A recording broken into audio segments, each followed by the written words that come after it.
Hey guys, Moplex back with another countdown video. I think you guys will enjoy this one. You guys voted it the highest in the most recent poll, so I'm doing it. In this countdown video, we're going to be counting down the top 10 best money-making methods on old school RuneScape.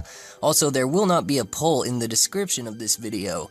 I've decided to stop doing the poll every now and then, just so the next video might be a surprise for you guys once in a while, and so you guys can suggest whatever you want me to do in the next video too sometimes. With that being said, let's get into the countdown. Number 10, Zamarock Wines. This method only requires 33 magic, and the items you're going to be needing for this is an air staff, some law runes, and some water runes. You can get a loot bag also if you choose to, ultimately increasing your GP per hour rates. If you don't know how to get a loot bag, basically you can just kill the Chaos Druids in the low-level wilderness areas, and they will more than likely drop it within your first 20 kills or so. Also, I highly suggest using the OS Buddy client because it allows you to switch worlds instantaneously, further increasing your GP per hour double what it might have been without using it. Basically, it's pretty simple. You telegrab the wine and hop with the OS Buddy client and then grab the wine again and so on and so on. Do this until your inventory is full and go over to the wilderness ditch and enter level 1 wilderness and store all the goods in the loot bag, then go back for more. Once you're done with 2 inventories, or 1 if you didn't use the loot bag, teleport to Falador Bank and repeat for about 1 year. You will be richer than Zezma himself, because these wines go for 1k to 1.3k each right now. Number 9, Battle Staffs. This method literally requires nothing except a decent cast stack. And once again, OS Buddy is highly recommended so you can hop worlds super quick. Near the Varrock West Bank, you'll find Zaf's Staff Shop. God, try saying that 5 times fast. Anyway, he sells battle staffs for 7,000 coins each, but if you look on Zybez, battle staffs actually go for 8k plus right now. You could also buy some orbs and turn these battle staffs into fire, air, or water battle staffs and so on if your crafting level is high enough to do so, also making you even more profit over time. Number 8, Aviances. Located in the God Wars dungeons as well as the Wilderness Cave in level 30 Wildy, Aviances can range from level 69 combat all the way up to level 131. Most people prefer killing these things in the Wilderness Caves because of the common drop of 4 noted Addy bars, whereas if you wanted to kill them in the regular God Wars dungeon, they would only drop at unnoted Addy bars instead. If you're going to kill these things, you can only use magic or range because melee won't work on them since they are flying too high in the sky for you to be able to reach them.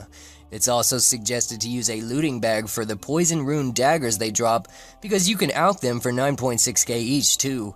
You need at least 60 strength to be able to move the boulder to get to them, and if you want to do these things, the best way to not get PK'd by a team would be to use the PvP worlds since most PKers don't really camp here on PvP worlds.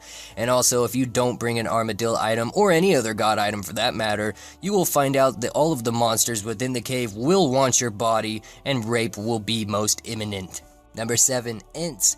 Located just northeast of Edgeville and straight north of the bar located right by the Wildy Ditch in Varrock, these creatures can reside in level 12 Wilderness and you will hardly ever see any PKers here. If you do see that heart-racing white dot, you can just teleport out immediately since you are under level 20 Wilderness. Or you can run through the trees if you get desperate to try and lose your attacker also. These things are extremely weak to range, and not a lot of food is needed for these guys because you can safe spot them with ease, so don't let that 101 combat level scare you. If you have 75 woodcutting or over, once you kill them, you can use an axe to carve their dead trunk and receive all types of logs ranging from regular logs all the way up into magic logs, but ultimately if you are over 75 woodcutting, magic logs will be primarily what you get from them. It's a great money maker that few know about and almost nobody uses. Number 6, Green Dragons.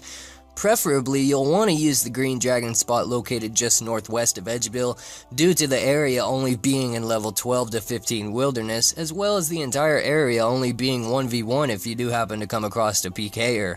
A looting bag is highly recommended here since you are in the Wilderness, and of course don't be a noob and forget your anti-dragonfire shield. These things are level 83 and too easy to kill if you have at least 60 plus in all your combat stats.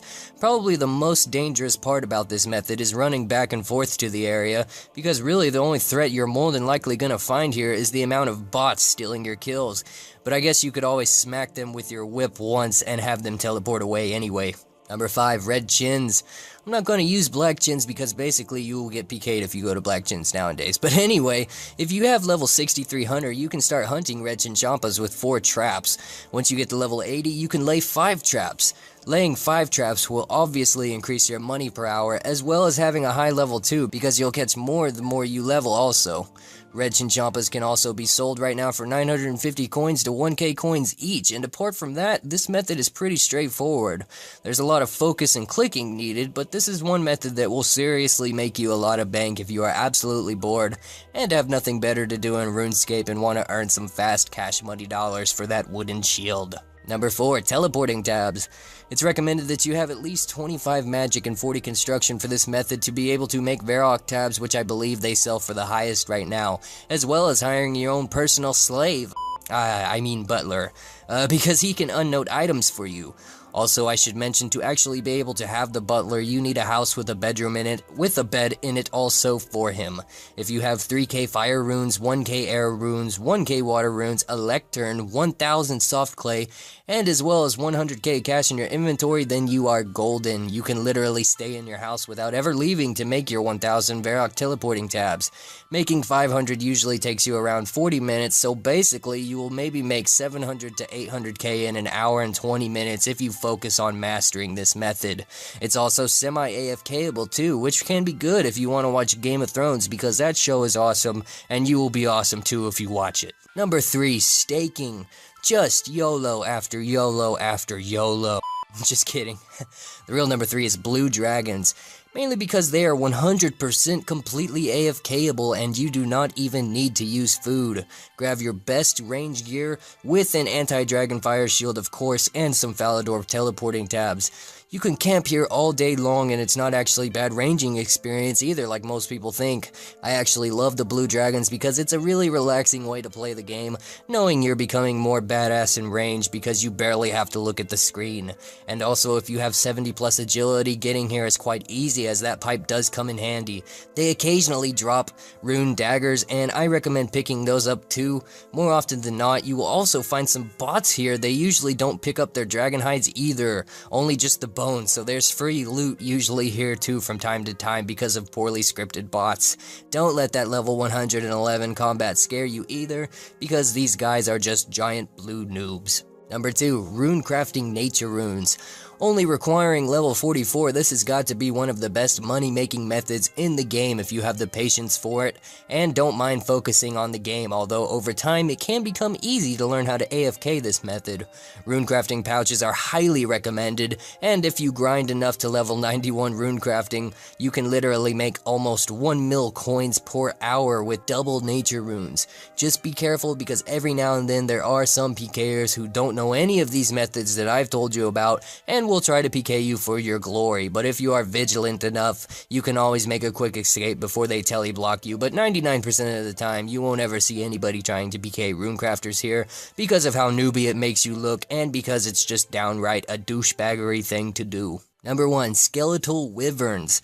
Be prepared to use a DFS, elemental shield, or a mind shield if you plan on using this method. Otherwise, these scary things will hit you for a 40 almost every single time. It's recommended to have all 80 plus stats in combat or 80 plus range before attempting these guys, and you also need to have at least 72 Slayer to be able to kill them, but boy is it worth it. My friend sent me this picture literally yesterday, and here's the loot he got from 388 of these things. He said it took him around from 9 AM to 5 PM with little focus, and that all this loot was somewhere around the 5 mil, 6 mil area. Wyverns also have a chance of dropping elite clues and draconic visages, which in my opinion makes them the best method to use for cash in the game right now. Their bones can also be used for good prayer experience if you worship them on a gilded altar too. Be careful when fighting these things, because not long after my friend sent me this loot picture, he also sent me this picture, but he was able to get his stuff back. That's it for this countdown. Thanks for watching. I hope it helped you guys, and if it does, please leave a like. Keep those suggestions coming since there is no poll this time around, and I will talk to you guys later.